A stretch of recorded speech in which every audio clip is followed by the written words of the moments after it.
Itu bahwa memang Allah selalu mengingatkan potensi. Ya muka-muka baik sampai ayat ini eling-eling ya. Jadi Allah itu adatnya di Quran itu dua. Satu menjelaskan itu sebagai hal yang potensial. Potensial itu bisa terjadi kapan saja. Ada yang diceritakan Allah itu secara faktual, yaitu rahmat. Rahmat itu kan selalu terjadi kapan saja. Maka itu diredaksikan Allah bisi hotil jasmi dengan sifat kepastian kayak warahmati wasiat kulas. Itu pasti terjadi dan terus terjadi. Tapi kalau azab itu Allah menceritakan itu hanya potensi azab, potensi azab. Meskipun kadang-kadang benar-benar diwujudkan. Ya benar-benar.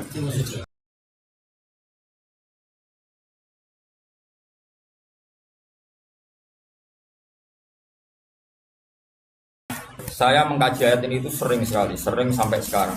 Mungkin ya sampai nanti, sampai asarin sampai asar. Ini rumah tenan ini. Jadi Allah itu zat yang kuasa mendatangkan adab dari sisi atas. Misalnya meteor jatuh, terus Mars jatuh. Tentu Allah mampu. Atau dari bawah, misalnya ditelan bumi dan sebagainya. Atau, dan ini yang sering terjadi, Allah menjadikan kalian itu saling nggak cocok, kemudian saling membunuh. Kan natijanya sama kan, misalnya kamu kena meteor kan ya mati, kena likuifaksi mati, disembelih mati. Milih ndi? Ayo milih ndi? Diujar-ujari bojo kuru mati. Disentak wong kaget kakan utang mati. Rasa dicontohno. Sampai pidato kecelakaan rape sensitif. Nah ini penting. Ayat ini pernah saya baca satu hari setelah gempa Jogja.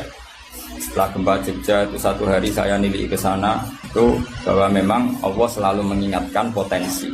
Ya muka-muka baik sampai ayat ini eling-eling ya. Jadi Allah itu adatnya di Quran itu dua. Satu menjelaskan itu sebagai hal yang potensial. Potensial itu bisa terjadi kapan saja.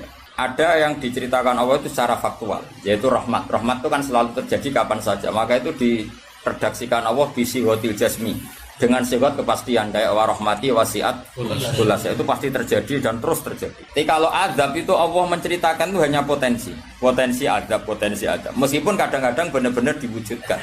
Ya benar-benar. Pernah ada yang ngitung misalnya tsunami yang dahsyat itu hanya per 200 tahun. Gempa Jogja paling dahsyat itu pernah dihitung secara teori geologi itu hanya per 70 tahun. Artinya kalau azab itu ada siklusnya yang ekstrim ya.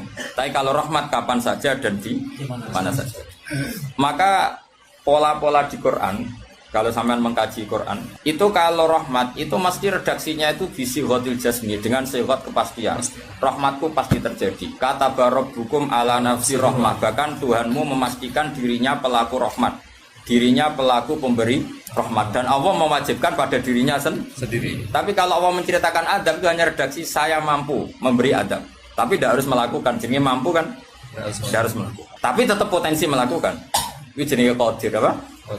Maka di surat Tabarok misalnya caranya Allah ngendikan gimana coba? Misalnya qul ara'aitum diulang-ulang. Misalnya diulang sengurut saja misalnya apa? Wa asirru qawlakum wa innahu alimun bi dzati sudur ala ya'lamu khalaqa wa walladzi ja'ala samsuma amin tumman fis sama ayakhsifa bikumul ardo fa idza hiya tamur. Sebagian ayat qul ara'aitakum dan sebagainya. Kadang kan qul ara'aitakum in atakum adzabuhu qul ara'aitum in atakum. Itu kan kira-kira maknanya gini, coba sekali-kali kamu berpikir setiap saat kamu itu kena adab. Lalu maknanya adab itu apa? Adab bagi seorang mubaligh misalnya tahu-tahu kena kasus perempuan kan yang langsung jatuh misalnya karena itu ya siksa kan terus nggak laku atau salah omong lala terus jadi dibully kan apalagi atau salah undangan ada mubaligh datang di undangan HTI kan langsung NU nggak mau undang misalnya salah undangan macam-macam tuh tapi nawang keramat itu bebas hambatan lala keramat itu jauh keramat. Nah ini rumah tenan ya. Kalau pastikan dan saya bertanggung jawab nanti ketemu pangeran ya. Nak rahmat, itu mesti si hotul jasmi, napa sigot pasti. Memang ini bahasa ilmu hadis si hotul jasmi.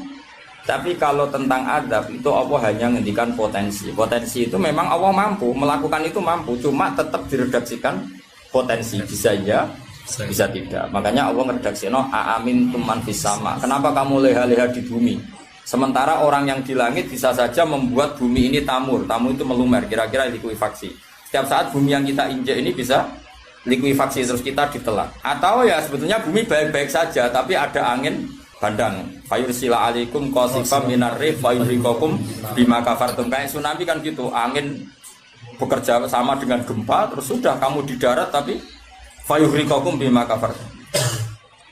Makanya ahli gempa Jogja itu sama saya itu kagumnya bukan main. Karena tadi ketika tanya saya, Pak Bah, masalah gempa itu gimana? Saya jawab tadi, sebenarnya Quran itu pernah gambarkan orang itu tenggelam di darat. Itu tadi fayursila alaikum qasifam minar rih fayuhrikakum bima kafartum. Tinggal Allah melibatkan angin. Angin kan mengirimkan gelombang, kamu di darat kayak kasus di Aceh tapi tetap apa? Tenggelam. Jadi justru tenggelam itu bayangan Quran yang berupa adab itu fayuhrikakum bima kafartum. Kamu tenggelam. Ya tentu kita ngomong potensinya saja. Kowe ora usah sok suci dengan kata bima kafartum, itu urusane pangeran. Jangan udah ngajak kafir dewe. Maka ini penting ada kesadaran ahli sunnah. Kalau Allah ngendikan ya kita diam saja, karena Allah itu ala kulli syai'in qadir bi kulli syai'in alim. Kamu tidak usah kecangkeman orang Aceh diadab karena banyak maksiat, ke malah goblok yang telulas. Podo-podo maksiat yang Aceh, rak maksiat yang Bali. Bali le maksiat yang Hollywood, Hollywood le maksiat yang Cina, malah komunis. Enggak usah ngomong gitu, pokoknya adab itu Allah kuasa mengadab siapa saja. Tapi kita berhenti di situ, tidak usah ngomong siksa karena dosa. Karena kalau kamu ngomong dosa diperbandingkan ada daerah yang lebih dosa, atau itu tidak wilayah kamu. Terus misalnya ono kisah melarat, Qur'ane ra barokah. Yo, ora usah nuduh ngono, iso wae justru melarat iku barokah, mergo ra kakean hisab go duwe wong. Justru pidato laris iso ora barokah, kakean go duwe wong. Rumah samu ora ono tanggung jawab. Kan kita tidak pernah tahu. Iya. Jelas ono walatus aluna yauma idzin anina. Semakin dapat banyak tanggung jawabnya semakin banyak. Ora iso terus keleha-leha, wah kuti ilmuku barokah lari-lari mbahmu. Tidak mesti semua di dunia itu, tidak mesti semua yang sedang rezekinya banyak bisa aja hisabnya banyak. Tapi bisa saja memang barokah. Ngono bodoh ya melarat wis. Tapi sing ra di rezeki iso wae azab, iso wae ngringakno hisab. Kita kan tidak pernah tahu. Nawali mesti ngringakno hisab. Tapi nak wali pancen ya aki-aki adab. Umume wa may takila alahu makhraja. Wong ora tau untuk makhrajan niku wis perlu dicurigai, no?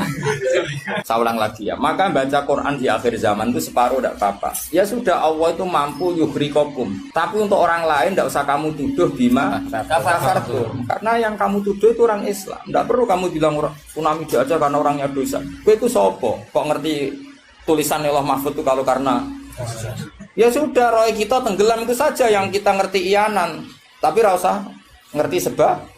Ibarat gini, ujung-ujung misalnya bojone itu minggat, orang mengamati kurang opo, padahal semua balik terkenal. Ya kurang ganteng misalnya, kan enggak pernah tahu. Kita mengkonfirmasi kan enggak pernah tahu. Yang kita tahu ya minggatnya saja. Setelah itu sudah kita tidak perlu. Misalnya Aceh ada tsunami, ya sudah tsunaminya saja. Kira usah nerusno. Bima kafartum itu wilayahnya Allah. Napa? Wilayahnya Allah. Makanya Rasulullah itu kalau ditanya ada adab itu Nabi enggak pernah nerus. Ya sudah ada adab, tapi kalau mansus misalnya kaum Lut itu mansus karena adab. Tapi kalau orang Islam kan enggak mesti adab. Bisa saja hukuman yang menjadikan malah berbusuar.